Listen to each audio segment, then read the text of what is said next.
जी आदाब। क्या गुफ्तगू शुरू की जाए?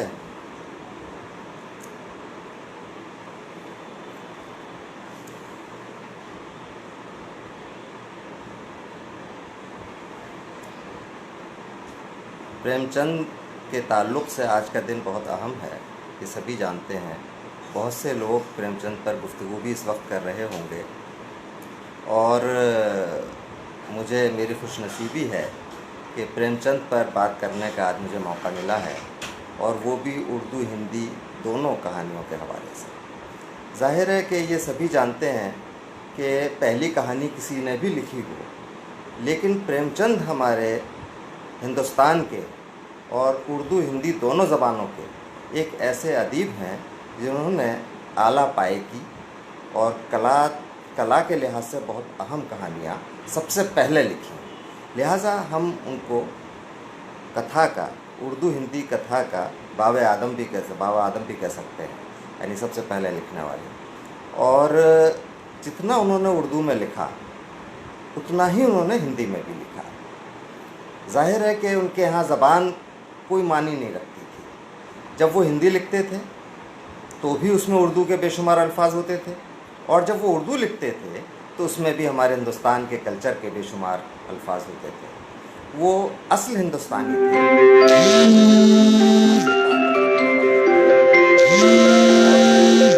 किसी भी तरह से ऐसे अदीब नहीं थे कि जो किसी मसलहत के तहत लिखते हों। उन्होंने अंग्रेज़ों का ज़माना देखा और बहुत बेबाकी से लिखा। ज़ाहिर है कि वो ज़माना बहुत नाजुक था, इसके बावजूद ऐसे ही राइटर की ज़रूरत थी और ऐसे ही ज़माने में इतना बड़ा राइटर पैदा हो सकता था। उन्होंने दुनिया का तमाम अदब पढ़ रखा था, ख़ास तौर से रूसी ज़बान के अदब के तो वो बहुत माहिर थे। टॉलस्टॉय आप सब जानते हैं, वो बात कहने की बार बार नहीं है, लेकिन टॉलस्टॉय का जो अफसाने ऐसे हैं कि जो आलमी पैमाने पर जो दुनिया के बड़े अफसानों के मुकाबले में रखे जा सकते हैं, यही हाल उनके नावलों का भी है। ज़ाहिर है कि उनका जो बहुत मशहूर नावल है वो गोदान है, जिसे उर्दू में गौदान कहते हैं। ज़ाहिर है ज़बानों का फ़र्क था। ज़बान पे एक बड़ी दिलचस्प बात याद आ गई मुझे इसी के हवाले से गौदान के, कि जब मैं हिंदी में पढ़ रहा था और जब मैं उर्दू में पढ़ रहा था तो ज़बान तो तकरीबन एक ही सी थी, लेकिन कुछ अजीब व गरीब किस्म का फ़र्क मुझे नज़र आया। उस पर गौर करने की बात है। देखिए, झोंपड़ी जो लफ्ज़ है वो खालिस हिंदी का लफ्ज़ है। ज़ाहिर है झा से वैसे ही पता चलता है, झोंपड़ी सभी जानते हैं, अड़ा झोंपड़ी, और सब लोग झोंपड़ी कहते भी हैं। तो उन्होंने गौदान में यानी उर्दू के नावल में लिखा झोंपड़ी, और बहुत ही सूटेबल वो लफ्ज़ था वहाँ पे झोंपड़ी। उसके अलावा दूसरा लफ्ज़ आ नहीं सकता था कोई, इसलिए कि जिस माहौल का वो नावल है उसमें कोई और लफ्ज़ मुनासिब नहीं था। लेकिन जब मैंने हिंदी में पढ़ा तो वहाँ झोंपड़ी नहीं था। अब मुझे हैरत हुई कि आखिर क्या बात है कि झोंपड़ी नहीं है और दूसरा लफ्ज़ है, और वो लफ्ज़ हिंदी के नावल के लिहाज से इतना एप्रोप्रिएट था, इतना मुनासिब था कि झोंपड़ी उसका मुकाबला नहीं कर सकती थी। वो लफ्ज़, मतलब झोंपड़ी लफ्ज़ जो है मुकाबला नहीं कर सकता था, वो था मढ़ैया। अब मढ़ैया कहने से जो कल्चर सामने आया, और जो लिखने में भी, ख़ास तौर से स्क्रिप्ट लिखने में, देवनागरी में जिस तरह मढ़ैया आसानी से लिखा जा सकता है, उर्दू में मढ़ैया नहीं लिखा जा सकता। आप लिख के देखिए तो कोई मढ़ैया पढ़ेगा, कोई कुछ पढ़ेगा, झोंपड़ी बहुत आसानी से पढ़ लेगा। तो जिसको, जो ऐसा लिंग्विस्ट भी हो, जिसको ये एहसास हो कि स्क्रिप्ट के लिहाज से कौन सा लफ्ज़ मुनासिब रहेगा और ज़बान के लिहाज से कौन सा लफ्ज़ मुनासिब रहेगा, तो ये हमारे प्रेमचंद थे। दूसरी बात, प्रेमचंद के हवाले से मैं ये कहना चाहूँगा कि उर्दू और हिंदी के जो अफसाना निगार हैं या नावल निगार हैं प्रेमचंद के बाद, वो यकसा तौर पर प्रेमचंद से मुतासिर नज़र आते हैं, और सबके यहाँ प्रेमचंद का एक असर है, और उस असर के तहत प्रेमचंद को कोई भी फरामोश नहीं कर सकता। अब जैसे उर्दू में उसके बाद जितने लिखने वाले थे वो आज़म करेवी थे, सुदर्शन थे, और अली अब्बास हुसैनी थे, और बहुत सारे लोग थे जिन्होंने के प्रेमचंद की एक तरह से प्रेमचंद के फ़न की तौसी की, यानी उसी को आगे बढ़ाया। कोई अपना फ़न, कोई नई चीज़ वो नहीं दे सके, सिर्फ प्रेमचंद को आगे बढ़ाते रहे। इसी तरह हिंदी में देखिए, उनके फ़ौरन बाद ही या उन्हीं के ज़माने में जो जूनियर थे उसमें यशपाल पर कितना असर था, ये तो छोड़िए जिन पर असर था, जिन्होंने बिल्कुल दूसरी तरह की कहानियाँ लिखी, जिन्होंने दूसरी तरह का अदब लिखा, उस पर भी प्रेमचंद के बड़े असरात थे उन पर भी। मिसाल के तौर पर फणेश्वर नाथ रेणु, वो बहुत बाद में ज़ाहिर है कि उन्होंने लिखा, और एक तरह से कहा जाए जब हिंदी में नई कहानी आंदोलन शुरू हुआ, जिसमें ख़ास तौर से कमलेश्वर और ये मोहन राकेश, राजेंद्र यादव, ये मन्नू भंडारी, ये लोग थे। उसी ज़माने में इलाहाबाद में उसी एज में कुछ लोग लिख रहे थे, जैसे कि रविंद्र कालिया थे, या शेखर जोशी थे, या दूधनाथ सिंह थे, या काशीनाथ सिंह बनारस में थे, ये लोग कहानियाँ लिख रहे थे। शैलेश मटियानी थे, शेखर जोशी वगैरह। ये कहानी हमारी पुरानी कहानी से अलग थी, लेकिन कोई ये नहीं कह सकता कि इसमें प्रेमचंद के असरात नहीं हैं, या प्रेमचंद की बात को ही आगे नहीं बढ़ाया गया है, या प्रेमचंद के ही उसलूब को नहीं अख्तियार किया गया है, ये कोई नहीं कह सकता। यही हाल उर्दू में तरक्की पसंद तहरीक जब शुरू हुई, यानी प्रगतिशील आंदोलन जब शुरू हुआ, तो ये तो मालूम ही है कि जब लखनऊ में उसका पहला जलसा हुआ, सज्जाद ज़हीर और रशीद जहां और ये सब लोग एक्टिव थे, तो उस वक्त प्रेमचंद ने ही उसकी सदारत की थी और उन्होंने ही उसकी अध्यक्षता की थी। उन्होंने ही वो खुतबा पढ़ा था जो मशहूर है, जिसके बहुत सारे जुमले बिल्कुल ऐसे इस्तेमाल किए जाते हैं, इतने कोटेबिलिटी है उनमें कि वो हर जगह इस्तेमाल किए जाते हैं, जैसे कि हमें हुस्न के मयार को बदलना होगा वगैरह, बहुत सारी चीज़ें हैं। तो तरक्की पसंद जब तहरीक शुरू हुई उर्दू के हवाले से अगर मैं बात करूं, तो तरक्की पसंद तहरीक जब शुरू हुई तो उसमें कृष्णचंद्र, राजेंद्र सिंह बेदी, मंटो, इस्मत चुगताई, अहमद नदीम कासमी, ख्वाजा अहमद अब्बास, ये लोग जो, या ये हयातुल्लाह अंसारी, जब ये कहानियाँ लिख रहे थे तो इनके यहाँ नज़रिया तो मार्क्स का था। ज़ाहिर है कि प्रेमचंद के यहाँ भी वो आ चुका था, वो टॉलस्टॉय का असर से आया हो, या ख़ुद अपने ज़माने में जो महसूस कर रहे थे हिंदुस्तान में जिस तरह के हालात, उनके तहत आया हो, तो वो नज़रिया तो था। लेकिन पूरी तरक्की पसंद तहरीक, जिसको कि उर्दू में अहद ज़र्री कहा जाता है, गोल्डन पीरियड कहा जाता है, और बड़े पिलर उसके 4 कहे जाते हैं, जिसमें मंटो, राजेंद्र सिंह बेदी, कृष्णचंद्र और इस्मत चुगताई, इन चारों के यहाँ कुछ न कुछ प्रेमचंद से असरात ज़रूर मिलेंगे।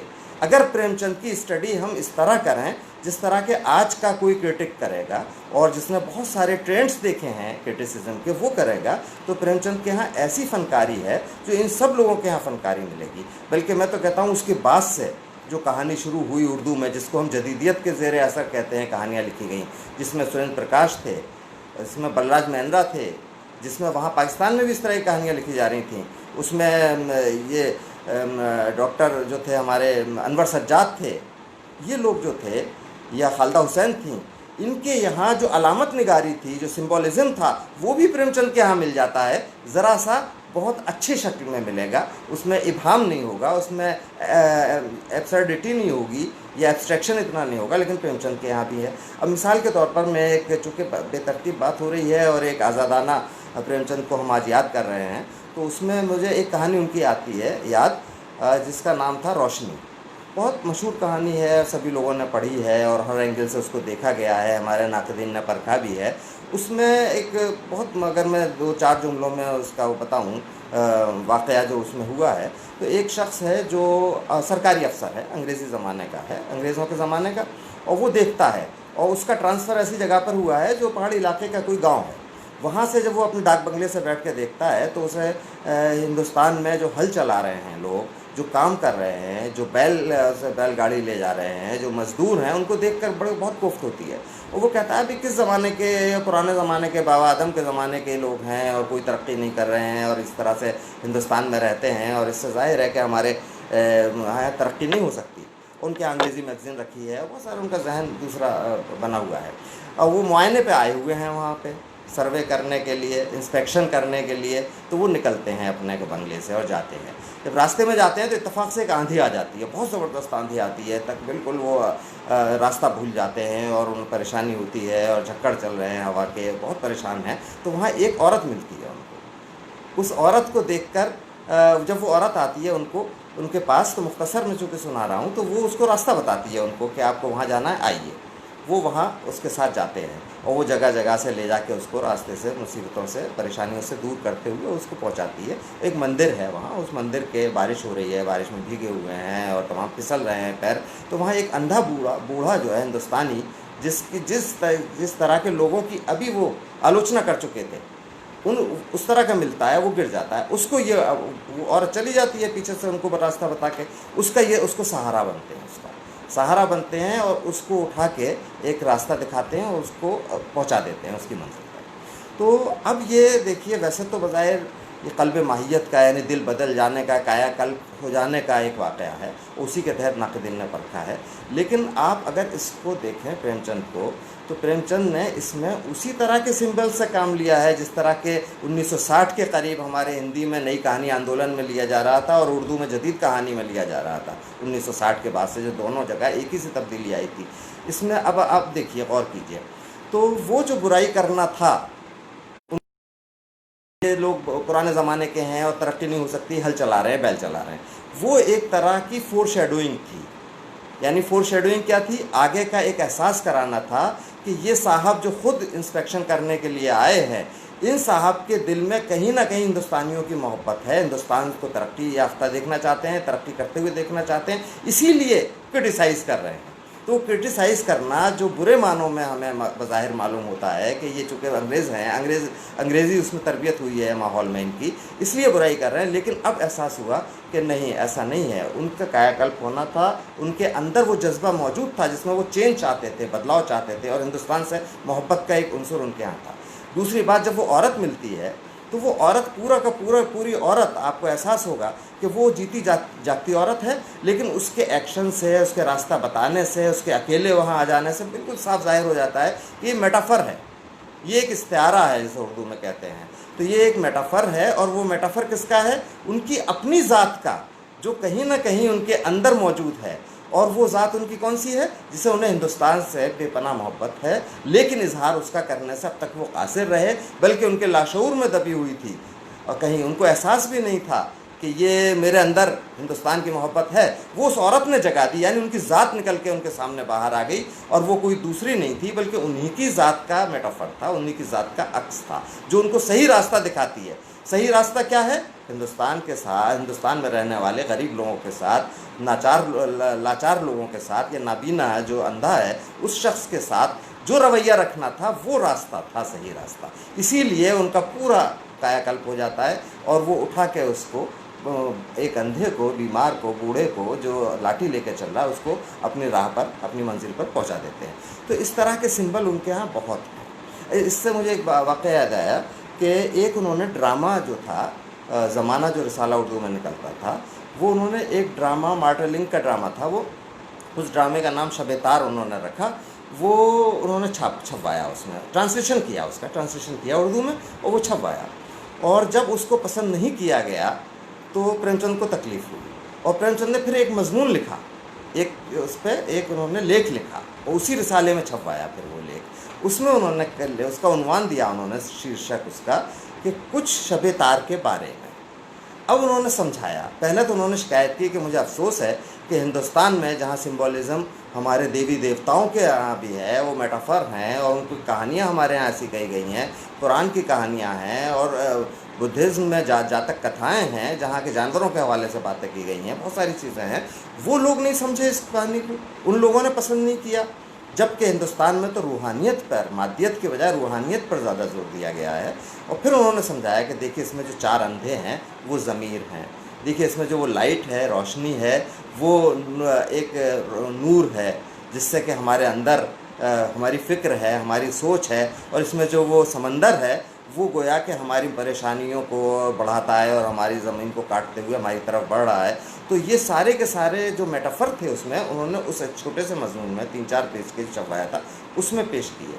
तब हमें ये एहसास हुआ कि जो लोग सिर्फ़ ये कहकर, उर्दू के नाक़दीन, और हिंदी का मुझे इतना इल्म नहीं है, लेकिन शायद हिंदी के भी नाक़दीन सिर्फ दो बातें कहकर रुक जाते हैं। एक तो प्रेमचंद के यहाँ देशभक्ति थी, देश से बहुत मोहब्बत थी, गुलवतनी थी, और दूसरी बात यह कि देहात को उन्होंने बहुत अच्छी तरह पेंट किया था। ये दो बातें कहकर वो आमतौर से रुक जाते हैं। और प्रेमचंद जो कुछ समाज को दिखा रहे थे, समाज को बदलते हुए दिखा रहे थे, यानी खारजी चीज़ें, यानी जो एक्सटर्नल चीज़ें हैं, जो समाज है हमारा, उसको दिखा रहे थे, तो वो सिर्फ पेश करने में बहुत माहिर थे, इसलिए उनको हकीकत निगार कहा गया, उन्हें रियलिस्ट कहा गया। तो रियलिज़म के जो थे बानी भी थे, तो रियलिज़म उनका ऐसा नहीं था जैसा कि हमें गहरे तौर पर समझाया गया नाक़दीन ने, हमारे क्रिटिक्स ने। उनके यहाँ वो देखिए खुद कहते हैं, उन्होंने ख़त में भी लिखा निगम को, और उन्होंने जो एक पहली कहानी उर्दू में, एक मजमुआ है, हिंदी में किस नाम से है मुझे नहीं मालूम, उर्दू में है मेरे बेहतरीन अफसाने। उसमें उन्होंने खुद दीबाचा लिखा, उसका प्रीफेस उसमें खुद लिखा उन्होंने उसका, और उसमें साफ साफ लिखा कि देखिए, जब तक कोई नफ्सियाती गुत्थी और फ़लसफ़ियाना कोई मसला मेरे सामने नहीं आता, नफ्सियाती पेचीदगी और फ़लसफ़ियाना गुत्थी जब तक कोई मेरे सामने नहीं आती, मैं कलम नहीं उठाता। और फिर आगे लिखा, वाक़यात जो हैं ये ख़ारजी वाक़यात के, ये हुआ फ़लाँ जगह गया और ईदगाह पे बच्चा गया, ये वाक़यात जो हैं ये तो महज़ अपनी बात कहने का वसीला है, ये तो उसका मीडियम है। वाक़यात की कोई अहमियत, साफ साफ लिखा उन्होंने, आप साफ पढ़ लीजिए, उनका मजमूआ है मेरे बेहतरीन अफ़साने, उसमें उन्होंने लिखा कि ये तो वाक़यात जो हैं, जितने भी वाक़यात हैं, ये तो वसीला हैं, ये तो ज़रिया हैं, ये तो मीडियम है। बाकी जो मुझे बात कहनी है वो कोई फ़लसफ़ियाना गुत्थी या तो सुलझाना है या कोई नफ्सियाती पेचीदगी पेश करना है। तो जब वो शख्स खुद कह रहा है तो उसके यहाँ नफ्सियाती पेचीदगियाँ देखनी चाहिए, उनके यहाँ फ़लसफ़ियाना फ़िक्र देखनी चाहिए, उनके यहाँ फ़न देखना चाहिए। अब देखिए, गोदान है, गोदान हिंदी में है गोदान, उसका पहला मंज़र है कि होरी जो है वो अपनी एक गाय ख़रीदने के लिए कुछ मदद के लिए राय साहब के पास जाता है। वो राय साहब के यहाँ आता जाता रहता था, राय साहब उसकी मदद भी करते थे, लिहाजा इस उम्मीद पर वो राय साहब के यहाँ जा रहा है कि वहाँ से कुछ मदद मिल जाएगी। और जब वो जाता है तो सुबह का वक्त है, ज़ाहिर है सुबह सुबह घर से निकल रहा है, एक देहाती आदमी है, सुबह का वक्त है। अब उसमें कुछ नहीं कर रहे, वो सिर्फ मंजर कशी कर रहे हैं, यानी जो सीन है जो वहाँ देखा उसने उसको वो बयान कर रहे हैं। इसको हम लोग ये कह सकते हैं, जब उन्होंने बयान किया कि सुबह का वक्त था और वो दूर पैदल अकेला जा रहा था, आगे उसने देखा कि एक पोखर है, गड्ढा है, जहाँ अक्सर गाय चरने आया करती थी। वहाँ की ज़मीन जो थी वो हरियाली थी थोड़ी सी, बाकी सब सूखा हुआ इलाका था, और उस पर शबनम के कतरे जमे हुए थे और दरख्तों ने अपने साए दूर तक फैला दिए थे। तो अब इसको ये कहा गया कि ये ऐसे हकीकत निगार थे कि उनको ये भी ज़ाहिर करना ज़रूरी समझते थे कि सूरज चूँकि पीछे होता है, नीचे होता है, तो उसका साया पेड़ का हमेशा दूर तक जाएगा, ये भी उन्होंने कहा। और उसके बाद ये कि शबनम के कतरे सुबह को जमते ही हैं। फिर वहाँ गाय चरने आया करती थी तो वो करते थे, पानी पीने आया करती थी, पोखर था, गड्ढा था, और गड्ढा जहाँ होता है वहाँ नमी होती है, नमी में हरियाली आती है, तो वो घास वहाँ हरी हरी घास उगाई थी, बाकी सब उजड़ा हुआ और सूखा और बंजर जैसा इलाका था। तो खैर ये एक हकीकत निगारी का वाक़या था, हकीकत निगार होने की मिसाल थी। फिर वहाँ वो पहुँच जाते हैं, वहाँ जाके राय साहब से गुफ्तगू करते हैं, बातें करते हैं, लेकिन ये होरी बात करता है वहाँ जाके, लेकिन राय साहब अपने दुखड़ा लेके बैठ जाते हैं वहाँ। सबको याद होगा कि ये हुआ और इतना मकरूज़ हुआ, मेरे अजीज़ों ने, रिश्तेदारों ने मेरे साथ ये कर दिया और मेरे पैसे का ये नुकसान हुआ वगैरह वगैरह।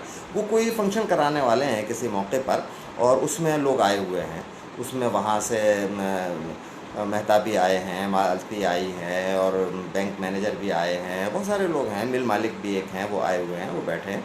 और वो फिर इसकी बात सुने बगैर थोड़ी देर बाद कह के किसी ने आके ख़बर दी कि लोगों ने बेगार करने से इनकार कर दिया, तो वो नाराज़ हुए और तड़पते हुए गरजते हुए अंदर चले गए।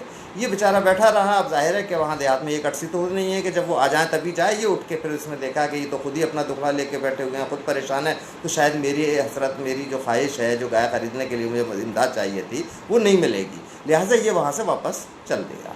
अब वापस होते होते नेचुरल है कि दोपहर हो गई। अब जब दोपहर हो गई तो उन्होंने वहाँ का 3 ही लाइन में मंजर खींचा है कि धूप चारों तरफ धूप फैली हुई थी और दूर तक गुबार से धुंध तारी हो गई थी, धूल का गुबार था और ज़मीन कांपती हुई नज़र आ रही थी और दरख्तों ने अपने साए समेट लिए थे। तो वो सुबह का मंजर था, ये दोपहर का मंजर है। दोनों में वो हकीकत निगारी में कामयाब हैं, यथार्थ बयान करने में, जिससे कि वो देखते हैं वो बयान है। लेकिन चूँकि प्रेमचंद ये कह चुके हैं कि जब तक कोई नफ्सियाती गुत्थी या नफ्सियाती पेचीदगी मेरे हाथ नहीं लगती, जब तक कोई फ़लसफ़ियाना गुत्थी मेरे हाथ नहीं लगती, तब तक मैं कलम नहीं उठाता। तो उनका ये मंज़र भी यूं ही मंज़र बराए मंज़र नहीं है। ये पेड़ सिर्फ पेड़ नहीं है, ये धूल सिर्फ धूल नहीं है, गुबार सिर्फ गुबार नहीं है तपिश का, बल्कि कुछ और भी है। तो अब देखिए ये क्या है, ये उसके अंदर की नफ्सियात है, नफ्सियाती गुत्थी जो उन्होंने कहा साइकोलॉजी है, तो उसके अंदर की साइकोलॉजी है, उसके अंदर की फितरत है, उसके अंदर की कैफियत है, फीलिंग्स हैं उसके अंदर की। क्या फीलिंग्स हैं? सुबह को जब वो मदद के लिए जाता है तो कहीं ना कहीं उसे हरियाली मिलेगी, कहीं ना कहीं उसे वो गड्ढा मिलेगा जहाँ गाय चरने आती है, चूँकि वो गाय के ही ख्वाहिश से जा रहा है लेने के लिए, कहीं ना कहीं उसको साया नज़र आएगा, बहुत सर पर अपने राय साहब का साया, उनके हाथ का साया, तो साए दरख्तों ने साए फैला दिए थे, यानी उसको महसूस होगा, ये उसके अंदर ऐसी कैफियत तारी हो जाएगी, लाशऊरी तौर पर ही ऐसी कैफियत तारी हो जाएगी कि दूर तक साया उनको नज़र आने लगेगा, और ऐसा महसूस होगा कि कुछ है, मेरे सर पर किसी का हाथ है। और वो गाय की मुनासबत से वहाँ बैठ भी गया है, थोड़ी देर के रुका भी है, हरियाली जहाँ है वहाँ थोड़ी देर बैठा है, तो वो बैठना, उसके कदम रुक जाना, गोया कि गाय की हसरत की शिद्दत और बढ़ गई है, और वहाँ उसको अच्छा लग रहा है, अच्छा महसूस हो रहा है, वो हरियाली है, शबनम के कतरे जमे हुए हैं, यानी सब कुछ अच्छा अच्छा है। लेकिन जब मायूस होकर लौटता है तो वही जगह है, वही मुकाम है, और रियल में भी यही होता है कि दोपहर का मंजर बदलता है, लेकिन उसकी कैफियत भी बदली है, अब उसके कोई सहारा नहीं है। तो वो साफ साफ लिखते हैं कि दरख्तों ने अपने साए समेट लिए थे। समेटना जो लफ्ज़ है वो इस बात की दलील है कि कुछ ना कुछ और भी कहना चाहते हैं, जो कह रहे हैं उसके अलावा भी वो कहना चाहते हैं। तो दाए समेट लिए थे, यानी राय साहब से अब शेल्टर नहीं मिल रहा है उनको किसी तरह का। दूसरी बात ये कि गुबार है, यानी अब उसके आगे अंधेरा है, उसके आगे धुंध है, अब वो नहीं कर सकता, वो ज़मीन कांप रही है।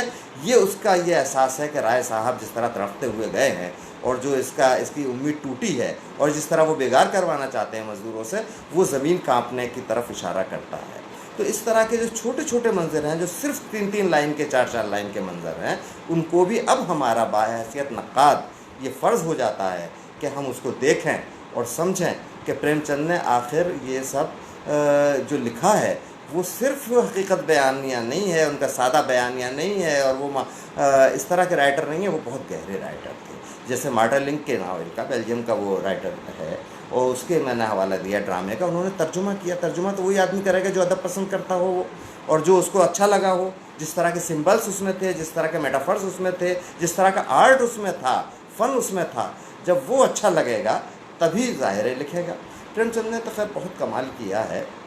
आप देखिए कि जब कमलेश्वर लिखते हैं और वो कुछ भी लिख रहे हों, वो तीसरा आदमी ही क्यों ना लिख रहे हों, जबकि तीसरे आदमी में सिर्फ 3 जो ट्रायंगल होता है, लव की स्टोरी है, लेकिन वो भी प्रेमचंद के यहाँ मिलेगी। यशपाल ने जो लिखा वो भी, अब उन्होंने झूठा सच लिखा या मनुष्य के रूप लिखा, तो मनुष्य के रूप में जिस तरह से वो पहाड़ी औरत जाती है और वो लोगों को देखती है, लोगों से मिलती है, तो वो सब क्या है, वो सब प्रेमचंद के ही बताए हुए रास्ते पर चलने का एक नमूना है।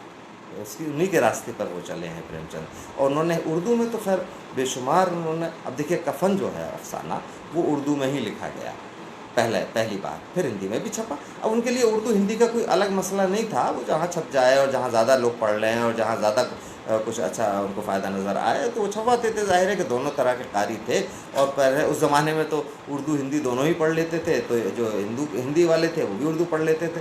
लेकिन जो कफन लिखा, अब कफन के बारे में भी अगर उनके आर्ट पे हम बात करें, उनके उस पर तो बहुत बात करते हैं मौज़ूआत पर। मौज़ूआत पर क्या बात की जाएगी, यही कि गरीबों के हमदर्द थे, और चिमटा जब वो लेके आता है बच्चा, तो देखिए वो काम की चीज़ लेके आया है, वो भी मार्क्सिज्म से इस तरह से मुतासिर अफसाना है, और उसने माँ के लिए, अपनी दादी के लिए जो दिया, उसके हाथ जलने से बचेंगे, तो वो सब तो बातें बहुत ही हुई हैं। और उनके यहाँ सिंबल भी हुए हैं, उनके यहाँ गांठ का काटना, जो नजात उनका अफसाना है, जो सफदत के नाम से हिंदी में छपा है, उसमें जिस तरह से वो गांठ, लकड़ी की जो मोटी गांठ है, उसको वो मज़दूर अपने कुल्हाड़े से काट रहा है, तो वो भी सिंबल बनाया है लोगों ने। सिंबल तो है, लेकिन इसके बावजूद अगर आप गौर करेंगे तो प्रेमचंद के यहाँ गहराई बहुत है। और मैं तो ये कहूँगा, बल्कि आप लोगों से इजाज़त चाहूँगा ये कहने की, कि प्रेमचंद आसान अफसाना निगार नहीं है। प्रेमचंद के साथ अगर कोई ये कहता है कि प्रेमचंद की तरह आसान अफसाने लिखिए, प्रेमचंद बहुत आसानी से लिखते थे, उसको औरतें भी पढ़ लेती थीं और मर्द भी पढ़ लेते थे, और आज तक पढ़े जा रहे हैं और हर तबका पढ़ता है, तो वो उनके साथ इंसाफ नहीं कर रहे। उनका फ़न बहुत गहरा था, बहुत टफ़ राइटर थे, बहुत मुश्किल राइटर थे। लेकिन सबसे बड़ा कमाल ये था, जो हर बड़े अदब का कमाल होता है, सबसे बड़ा कमाल ये था कि वो हर तबके की तस्कीन हो जाती थी उससे। यानी हम अपने लेवल पर समझ रहे हैं, आप अपने लेवल पर समझ रहे हैं। एक फ़िलासफ़र पढ़ रहा है तो वो अपने लेवल पर पहुंचेगा वहाँ तक, और एक आम आदमी पढ़ रहा है जो कि दूसरे कारोबार में है लगा हुआ, या बैंक मैनेजर है, या कोई भी है, किसी भी डिसिप्लिन का आदमी है, वो पढ़ रहा है तो वो अपने हिसाब से समझेगा। उसमें मानों की, इसे कहते हैं मीनिंग्स की लेयर्स, जो उनके यहाँ मानों की तहें थीं, वो इस बात पे अब राज़ी करती थी कारी को कि ये तो हमें भी बहुत अच्छा लगा हमसे, ये समझे दूसरा आदमी वहाँ गहराई में भी पहुँचता था। अब जैसा कफ़न है उस पर लोग एतराज़ात भी आजकल कुछ करते हैं, लेकिन वो एतराज़ की बात नहीं है। कफ़न में ये मसला तो है कि उसमें होरी ये जो है घेसू और माधव, ये दोनों को उन्होंने किस नज़र से देखा है, उनका पॉइंट ऑफ व्यू क्या है। क्या वो उनकी ख़ामियों को, उनकी बुराइयों को सिर्फ बताना चाहते थे कि वो काहिल हैं, वो शराबी हैं, और वो अपनी बहू और अपनी बीवी, यानी एक की बहू और एक की बीवी, दोनों के मरने के बाद जो कफ़न का पैसा चंदे से उन्होंने हासिल किया था, उसको बजाय इसके कि उसका कफ़न दें, और वो ऐसा गलत काम करते हैं कि उससे शराब भी पी जाते हैं और भांग की पकौड़ियाँ भी खाते हैं और लुढ़क के बेहोश होकर पड़ जाते हैं और अपने आप को सेटिस्फाई भी कर लेते हैं कि उन्हें कोई ना कोई कफ़न देगा, और ये है कि पैसे नहीं देंगे लेकिन कफ़न देगा। तो अब ये है कि उसको किस पॉइंट ऑफ व्यू से लिखा है। इसमें औरत का तो बहुत अच्छा है कि भाई औरत को उन्होंने मज़लूम दिखाया है कि उस ज़माने की औरत का क्या हासिल होता था, और वो सिंबॉलिक भी कह सकते हैं आप, लेकिन इसमें पेचीदगियाँ बहुत हैं। मिसाल के तौर पर अगर हम ये कहें कि चूँकि वो काहिल थे इसलिए उनकी हालत ख़राब थी, वो हालत उनकी आसूदा नहीं थी, उनके पास पैसा नहीं था, और वो भून भान के अपने आलू से पेट भर रहे हैं और इतने भूखे हैं कि गरम गरम आलू मुंह में ले लेते हैं। थोड़ा सा वहाँ पे ह्यूमर भी है, इसे ब्लैक ह्यूमर भी कहते हैं, ब्लैक ह्यूमर कहते हैं कि बात तो बड़ी गमगीन है, रंजीदा है, संजीदा है, लेकिन उसको बयान इस तरह किया है कि उसमें थोड़े थोड़े हंसने के मौके भी मिल गए हैं, बल्कि जब वो शराब पी के लुढ़कते हैं तब भी हंसी आती है जब वो गाते हुए आखिर में। तो बहरहाल, लेकिन ये कि वो ब्लैक ह्यूमर है। अब वहाँ पे होता ये है कि फिर ये सवाल पैदा होता है कि ये कमाते नहीं थे और ये इसलिए काम नहीं करते थे, इसलिए ये गरीब थे। तो ये इसकी बात एक बात और ज़ाहिर होती है, इसका सबूत भी उन्होंने उसी कहानी में दे दिया है, बल्कि उसी घर में दे दिया है कि देखिए आप ही के घर में आप ही की बहू और आप ही की बीवी जब मेहनत करती है तो घर फारिकुल बाल हो जाता है, घर में खुशहाली आ जाती है और घर में सारी परेशानियां दूर हो जाती हैं। तो ये उन्हीं के घर में दिखा दिया गया है। और वो क्यों दिखाया है? इसलिए कि उन्हें घेसू और माधव से कोई उनका नुक्ता नज़र ऐसा नहीं था कि उनको वो अच्छा किरदार नहीं समझते थे, उनको काबिल रहम समझते थे, और उनकी इस्लाह की, कि उनकी तरक्की हो, उसकी बेपनाह उन्हें ख्वाहिश थी। इसीलिए उन्होंने उनके ही घर में दिखाया, उनको आईना दिखाया कि देखो समाज बुरा है, सामंती तरीक़ेकार है, ज़मींदाराना निज़ाम है, और जो मेहनत कर रहे हैं उनको भी नहीं मिल रहा है। लेकिन इसके बावजूद आप अपने घर में ही अगर देख लें तो आपकी बहू और आपकी बीवी जो काम करके आपके घर के हालत को ठीक कर रही है, आपका पेट भर रही है, तो इससे ये साबित होता है कि मेहनत बहरहाल आपको करना ज़रूरी है। तो उसको वो आईना दिखा रहे हैं, उन किरदारों को। आईना कब दिखाते हैं? देखिए ये बहुत बड़े बड़े लोगों का कौल है और ये सभी लोग इसको तस्लीम करते हैं कि बेहतरीन दोस्त वो है, बेहतरीन खैर ख्वाह, उसकी अच्छाई चाहने वाला वो शख्स है जो उसके ऐबों से उसको आगाह करे, उसके जो बुराइयां हैं, उसकी जो कमियां हैं उनको दिखाए, जताए, ये फिक्र ना करे कि मुझे बुरा मानेगा या अच्छा मानेगा। तो अब ये बेहतरीन दोस्त कौन हुए? प्रेमचंद हुए। किसके? घेसू और माधव के। चूँकि उनको ऐसा आईना दिखा रहे हैं कि जिसके ज़रिए से ये पता चल रहा है कि तुम्हारे ही घर में एक ने मेहनत की तो अच्छी हालत हो गई, तो तुम भी मेहनत करोगे तो कुछ ना कुछ तुम्हें सिला ज़रूर मिलेगा। तो अब इसमें पेचीदगियाँ यही हैं कि एतराज़ात यही करते हैं लोग कि भाई जब वो एक तरफ तो कह रहे हैं कि जो मेहनत करते थे वही कौन सा खाते थे, अच्छे हालत में रहते थे, इसलिए इनका ऐसा हो जाना ठीक था। तो ये भी ठीक बात है, गलत तो नहीं है ये। और ये भी ठीक है कि मेहनत करेंगे तो कुछ ना कुछ उससे बेहतर मिलेगा। ये भी ठीक है कि उन्होंने, उनकी ऐसी ख्वाहिश थी, इतने दिन से उन्होंने अच्छा खाना नहीं खाया था कि वो कफन बेच के खाने से ही उस शिद्दत को उभार सकते थे। वो बुराई नहीं है, वो उनकी लाचारी भी बना दी गई, उनकी मजबूरी भी बना दी गई। तो देखिए मैं ये समझता हूँ कि अदब में एक चीज़ पर ज़रा हो सकता है डिबेट हो सके इस पर, और इस पर सब लोग इत्तफाक़ न करें, लेकिन मैं ये समझता हूँ कि जो आला अदब होता है, जो बड़ा अदब होता है, उसमें कोई विलन नहीं होता। अब ये बात बड़ी नाकाबिल कबूल है क्योंकि हमेशा राइटर्स ने विलन पैदा किए हैं और उनको सामने रखा है, अच्छाई और बुराई दो चीज़ों को अलग अलग रखा है। लेकिन ये कहना बहुत मुश्किल है कि क्या अच्छा है और क्या बुरा है। जो बड़े हमारे इपिक्स हैं, जो अजीम अदब है, उसको आप अगर ज़रा गौर से देखें तो मिसाल के तौर पर अब महाभारत देखते हैं। हमारे यहाँ हिंदुस्तान का महाभारत जो है वो पूरी दुनिया में बहुत बड़ा इपिक माना जाता है, इसको सब तस्लीम करते हैं। महाभारत में फिल्म को मत देखिए, जो टीवी सीरियल है, जो महाभारत को पढ़िए, उसमें हर एक चीज़ का जवाज़ है, जस्टिफिकेशन है।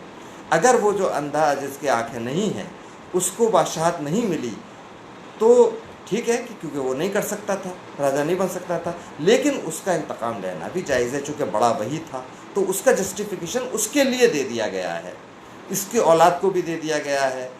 भीष्म पितामह किसके साथ जाते हैं, वो उधर जाते हैं तो गलत कर रहे हैं, या अर्जुन के साथ आएंगे तो सही करेंगे, बहुत मुश्किल फ़ैसला है ये कि क्या सही है। गुरु उनके, अर्जुन के गुरु, वो अपना वो निभाते हैं धर्म, तो वो किधर जाते हैं, उधर जाते हैं। अब इसमें कौन गलत है, कौन सही है? गुरु गलत है, अश्वत्थामा गलत है, या अर्जुन सही हैं, अर्जुन तीर मारते हैं, लड़ाई लड़ते हैं, कृष्ण सही हैं, कृष्ण उपदेश देते हैं और वही उपदेश गीता है। तो अब ये फैसला करना बड़े अदब में एकदम से कि नहीं ये हर काम गलत कर रहा है, नहीं, उसका जस्टिफिकेशन राइटर को देना पड़ेगा। इसीलिए कहते हैं कि प्रेमचंद जैसा राइटर हर किरदार के अंदर दाखिल हो जाता था और उस किरदार से मोहब्बत करके उसके बारे में लिखता था। तो उनके यहाँ जो जितने विलन हैं, इसमें जैसे घेसु और माधव को ही देख लीजिए कि अगर ये खा रहे हैं, पी रहे हैं, तो इनके अंदर भी घुसे हैं प्रेमचंद, इनकी तकलीफ़ को भी बर्दाश्त किया है और इनकी तकलीफ़ों को बयान भी किया है, और ये भी कहा है कि भाई इस ऐसी सूरत में, ऐसे निज़ाम में तो ऐसा हो जाना बेहतर ही था, ऐसे ही था। और ये भूखे भी दिखाया गया है इनको, परसों पहले एक शादी का, ठाकुर की शादी में जो खाया था वो खाना याद आता है, तो इनके अंदर दाखिल हो गए। और ये बुधिया के अंदर भी दाखिल हो गए हैं जो वो मर गई है, क्योंकि उसका कर्ब उन्होंने महसूस किया है, उसका कमाना भी महसूस किया है, और वो उसको देखिए शुरू में ही मार दिया। लेकिन ये फनकारी थी उनकी कि पूरी कहानी पर वही छाई रही है। कहीं भी ज़रा भूलने को आदमी, कारी, जब जो रीडर है, जो पाठक है, भूलने लगता है तो फ़ौरन प्रेमचंद एक जुमला लिखते हैं कि उसका वो कफन के लिए पैसा चंदा कर रहे हैं। और देखिए ज़मींदार का कहते हैं कि साहब वो ज़मींदार बड़ा जालिम होता है, और ज़ाहिर सभी कहते हैं प्रेमचंद के यहाँ के ज़मींदार और ख़ास तौर से अलग तबके के लोग जो थे, जैसे कि पंडित हैं या महाजन हैं जो ये सूद वगैरह लेते थे और ये जो काम करते हैं, इनको अच्छी नज़र से हमारे नाक़िदीन तो यही बताते हैं, हमारे क्रिटिक्स, कि अच्छी नज़र से नहीं देखते थे प्रेमचंद, हमेशा क्रिटिसाइज़ करते थे। लेकिन अगर गौर करें तो माहौल के लिहाज से क्रिटिसाइज़ करते थे। उस वक्त वो तबके को पूरा क्रिटिसाइज़ नहीं करते थे। अगर आप बहुत माइन्यूटली उसका मुताला करें तो आपको पता चलेगा कि वो तबके को वो नहीं कर रहे हैं, वो ये देख रहे हैं कि अमल कौन सा अच्छा है और अमल कौन सा बुरा है और कौन लोग हैं जो ऐसा कर रहे हैं। तो अब इसकी मिसाल अगर आप देखें तो अब आप पढ़िए अमावस की रात।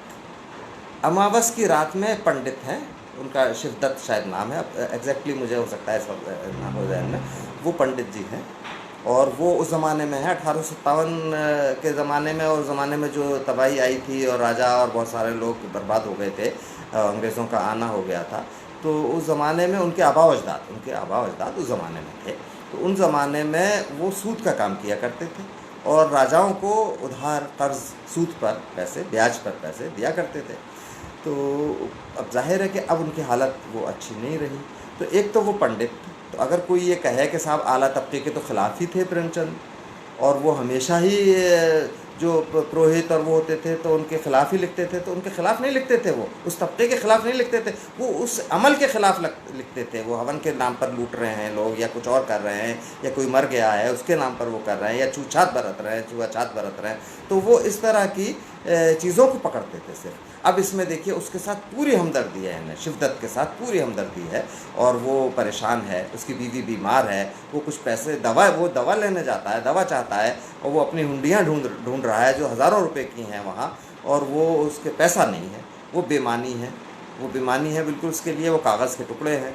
तो वो एक उनके यहाँ जाता है, पंडित जी के यहाँ जाता है, उसके माफ़ कीजिएगा, जो वैद्य जी हैं उनके यहाँ जाता है। अब वैद्य को तो हमेशा अच्छा दिखाना चाहिए, वैद्य का तो प्रोफेशन बहुत अच्छा है, डॉक्टर को तो भगवान ही कहा जाता है, तो उनके यहाँ जाता है। लेकिन वो इश्तिहारबाजी में ज़्यादा अपना वक्त लगाते हैं, पैसा कमाने में ज़्यादा वक्त लगाते हैं, और मरीज़ों से हमदर्दी कम रखते हैं, गरीबों से, मरीज़ों से हमदर्दी कम रखते हैं, दवाओं पर कम और इश्तिहार पर ज़्यादा जोर देते हैं। तो ये वैद्य को, तबके को नहीं, वो उस अमल को बुरा कह रहे हैं, उस एक्शन को, उस एक्ट को बुरा कर रहे हैं, बता रहे हैं। और वो बहरहाल दवा नहीं देते हैं, वो कहते हैं पैसे लाइए, जब होगा तो ये वापस चले आते हैं।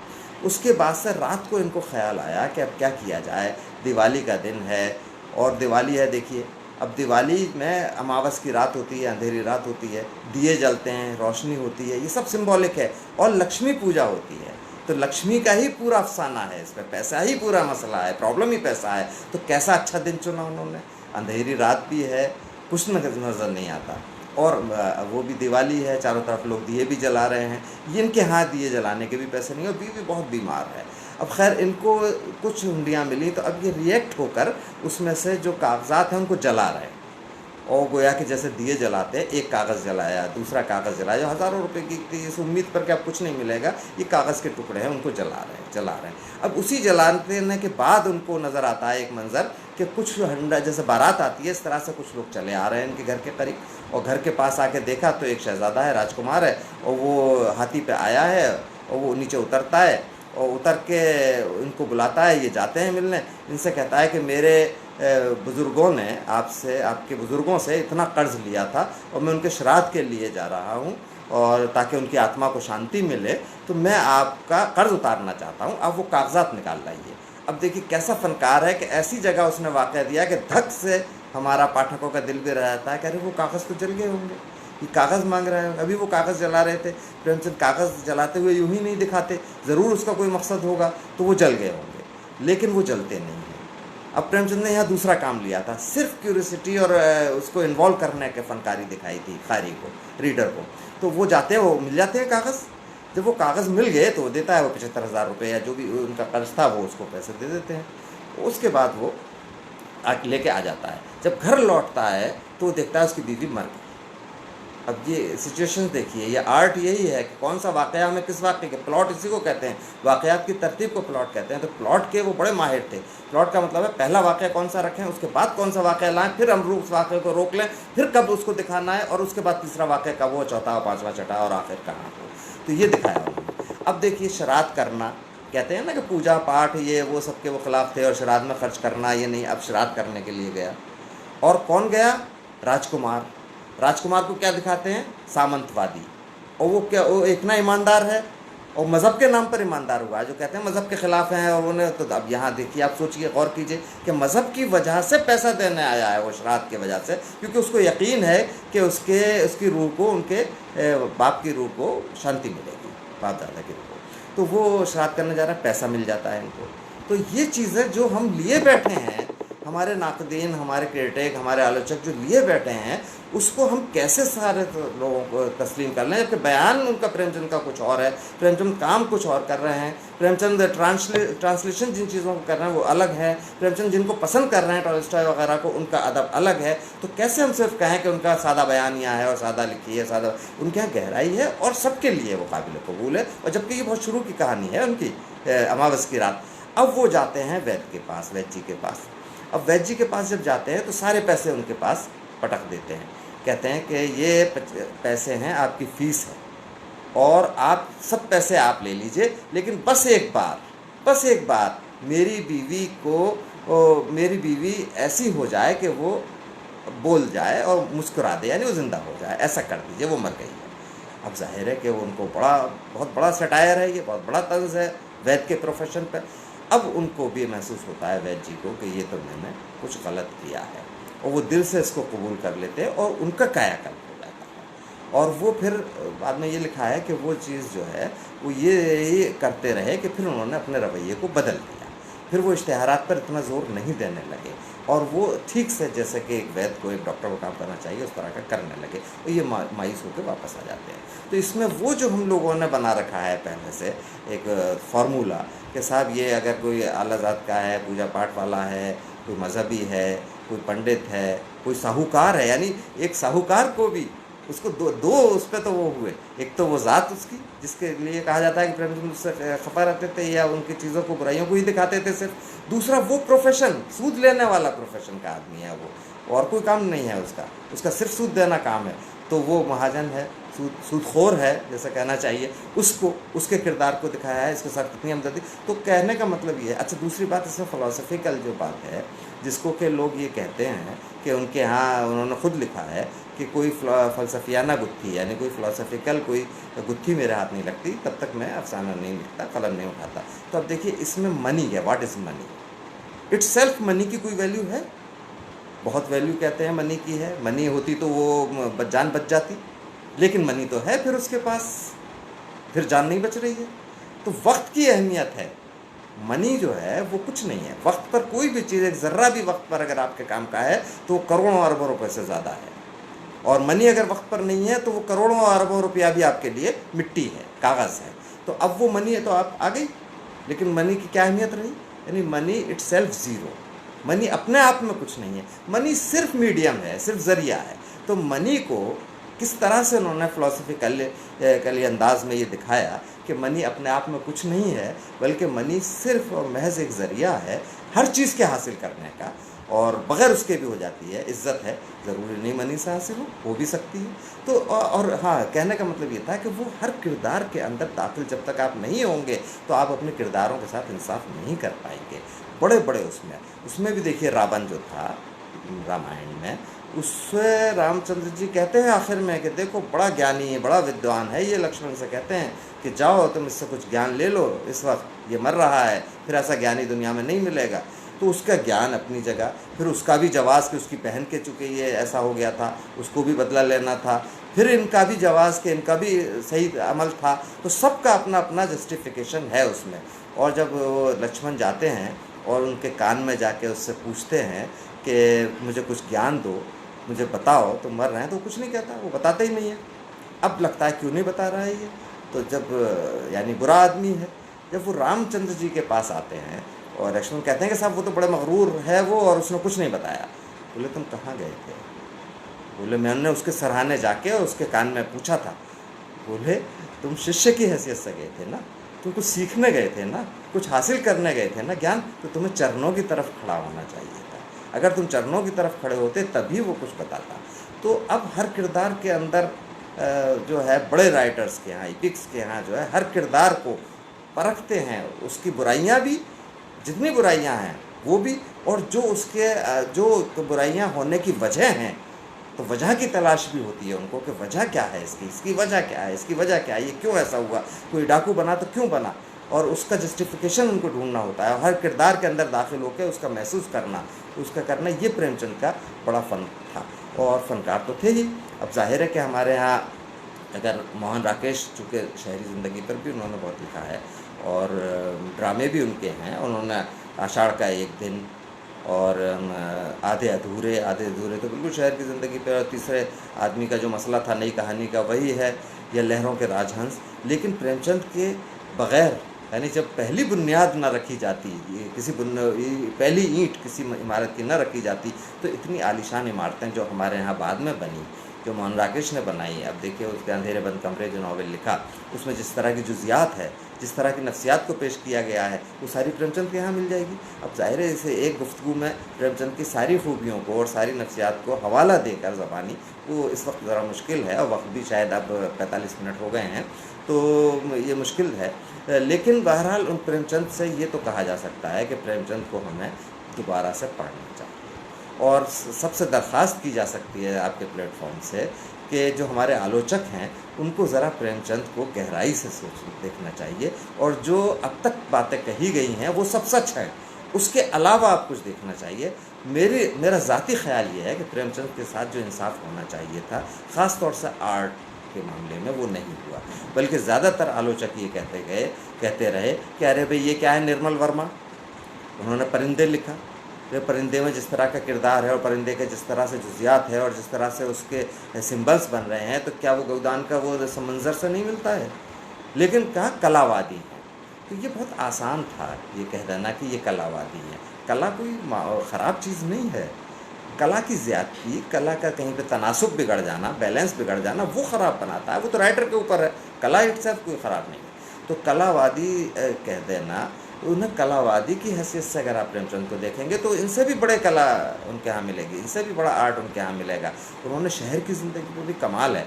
लोग कहते हैं कि शहर की ज़िंदगी में वो नाकाम रहे। अरे भाई, मालती और उसमें है गोदान में, उनकी नफ्सियात देखिए ज़रा, और उन दोनों का बिल्कुल ऐसी शहर की ज़िंदगी पर बाद में किसी ने लिखा? मेहता और डॉक्टर मेहता और वो जो मालती के वाक़यात हैं, उनकी जो मोहब्बत है, उनका जो जिस तरह से बेबाकी है और इस तरह से वो उनके डायलॉग हैं, उनकी जो फ़िक्र है, उनकी जो सोच है, क्या बाद वालों वहाँ तक पहुँच पाए? क्या कोई लिख सकता है शहर की ज़िंदगी पर इतनी बारीकी से? ये और भी कहानी है, मिस पद्मा है और बहुत सारी कहानियाँ हैं जो शहर की ज़िंदगी पर उन्होंने लिखी, उसमें किस गहराई के साथ उन्होंने उसको पकड़ा है। हाँ, हमारे बहुत से लोग गाँव के थे, देहात के थे, तो उन्हें वो देहात की कहानी ज़्यादा अपनी सी लगती थी, या जो देहात के नहीं थे उन्हें वो अजनबी सी लगती थी और ऐसा लगता था कि अरे ये तो हमारे लिए बड़ी अच्छी इन्फॉर्मेशंस है और ऐसी ज़िंदगी दिखाई गई है, तो इसलिए उस पर तवज्जो ज़्यादा दी गई। लेकिन वो राइटर बराबर होता है, ऐसा नहीं होता है कि वो शहर की ज़िंदगी में नाकाम है और गाँव की ज़िंदगी में कामयाब है। हाँ, ज़िंदगी के शेड्स अलग होंगे, स्टाइल अलग होगा, बातें अलग होंगी, उनकी साइकी अलग होगी। अब देखिए गोदान का तो जितनी बात की जाए, मैदान अमल है, गोदान है, इनका तो खैर कमाल के नावल हैं।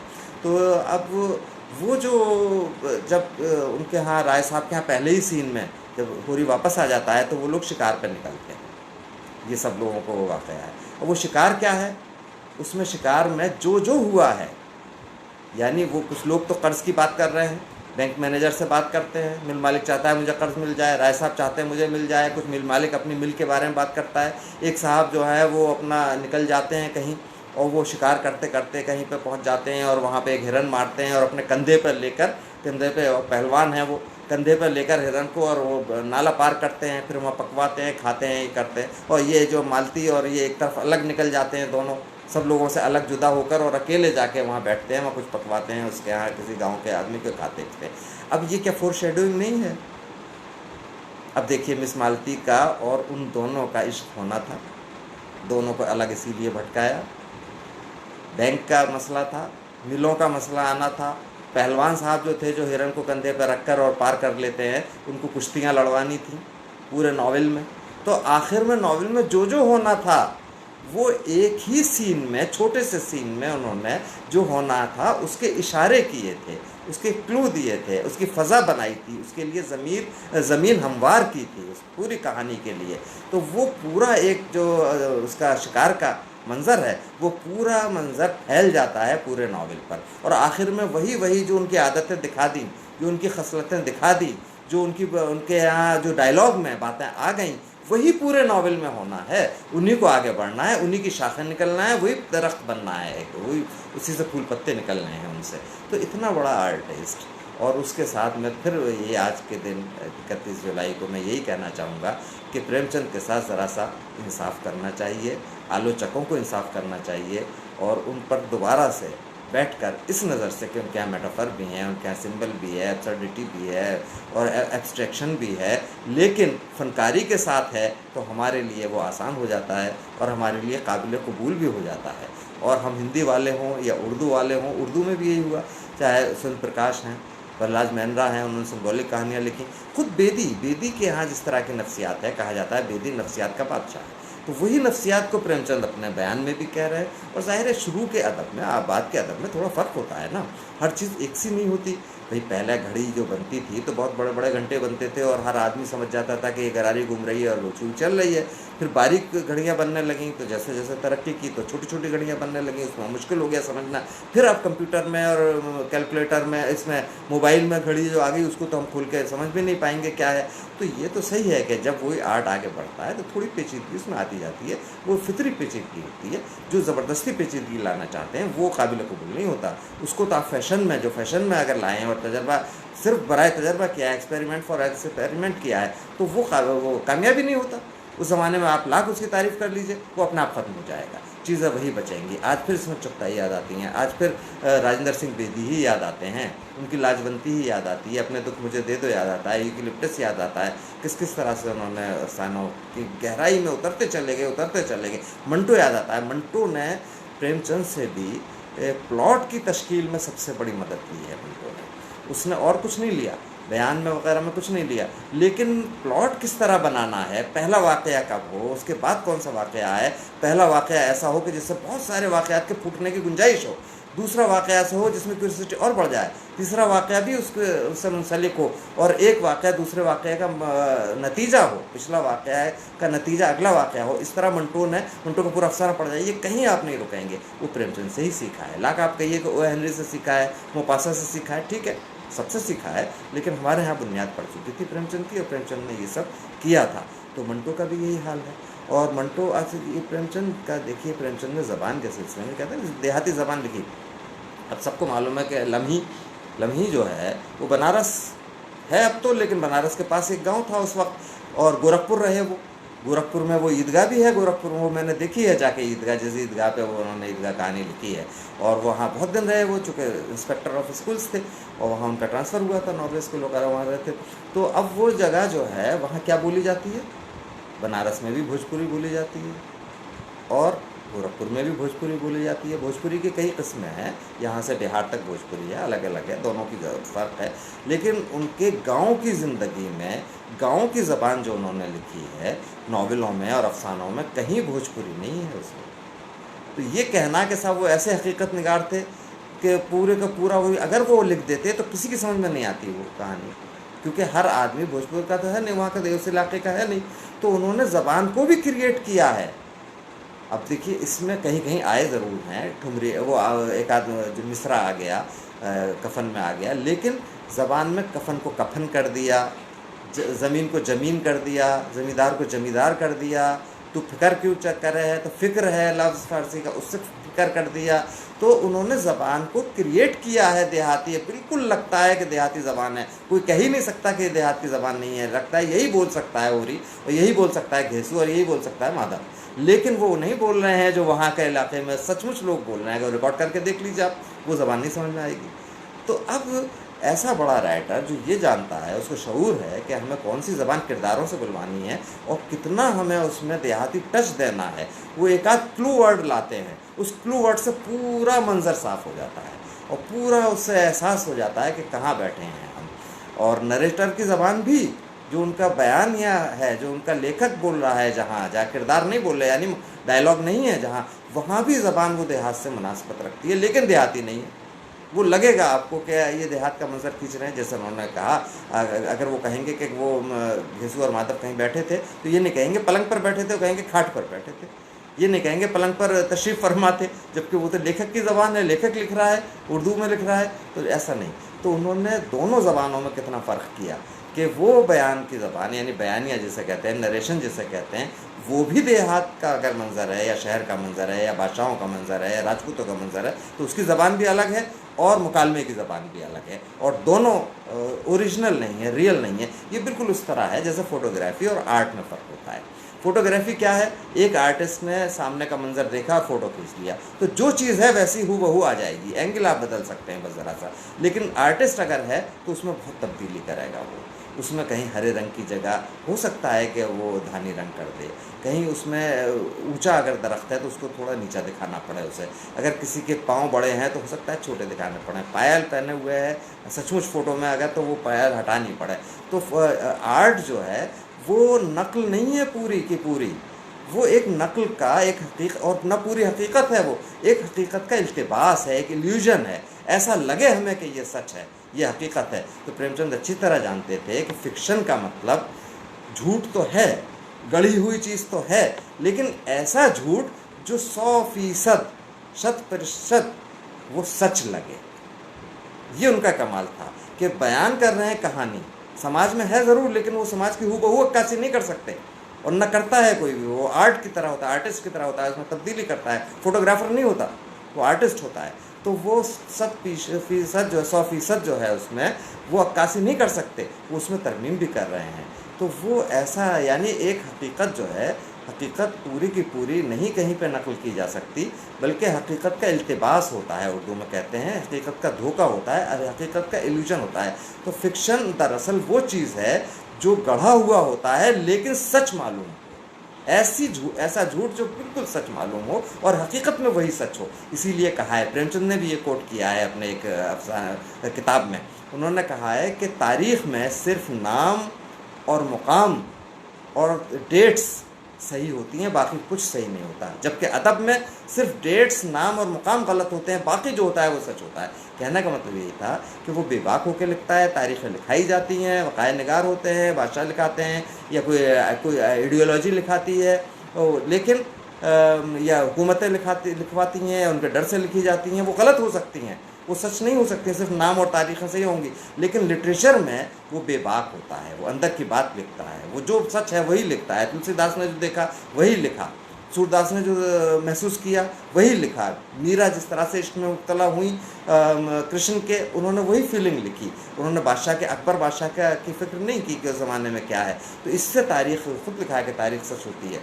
तो इसलिए ये कह सकते हैं कि प्रेमचंद के यहाँ जो भी कुछ है वो ऐसी हकीकत है जो हकीकत से भी ज़्यादा हकीकत है, लेकिन हूबहू नकल नहीं है, वो आर्ट के पैराए में पेश की गई है, वो फनकारी के साथ पेश की गई है, वो ऐसी नकल है।